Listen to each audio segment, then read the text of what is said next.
குருவிக்கூடு தூளி போல ஆடுது. எக்கந்தோடு கரடி மாமா எட்டி அதை பார்க்குது. தானும் ஒரு வீடு கட்ட மனதில் ஆசை கொண்டது. தேவையின் அதுக்கு என்று தேடிட தான் செய்தது. கரடி மாமா ஆசைப்படி வீடு கட்ட இயலுமா? சிறகுள்ள பறவை கூடு போல அது இருக்குமா?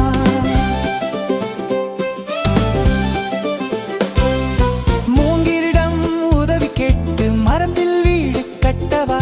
தென்னங்கீற்றை கொண்டு வந்து கூரை வீடு கட்டவா? தாங்கும் மால மரத்திலேறி பரண் வீடு கட்டவா?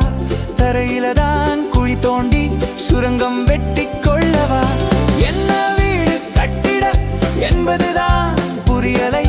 கரடிக்கு தன் எண்ணத்தையே செயலாக்க ஏற்ற வழியும் தெரியலை. வேப்ப மரத்தில் இருந்த காக்கை கூட்டையுமே கண்டது. வெயிலும் மழையும் துயரம் தரும் என்பதையும் உணர்ந்தது. கோட்டை போல வீடு கட்டி திரிந்த கரையானையுமே கண்டது. மழை நீரில் மண் கரையும் என்று தெரிந்து கொண்டது.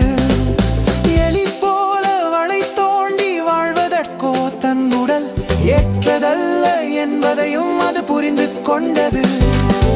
என்ன வீடு கட்டிட எப்படித்தான் வாழ்ந்திட என்ற கவலை கொண்டுதான் ஊருக்குள்ள வந்தது.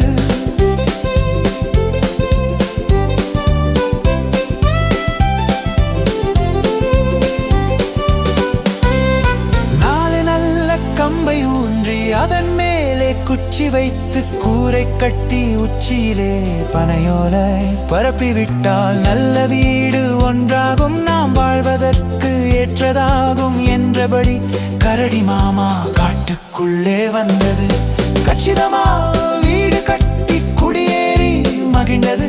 இன்றும் கூட நாம் சென்றால் இனிய வீட்டை காணலாம். இளைப்பாரி களைப்பின்றி மீண்டும் ஊர் திரும்பலாம்.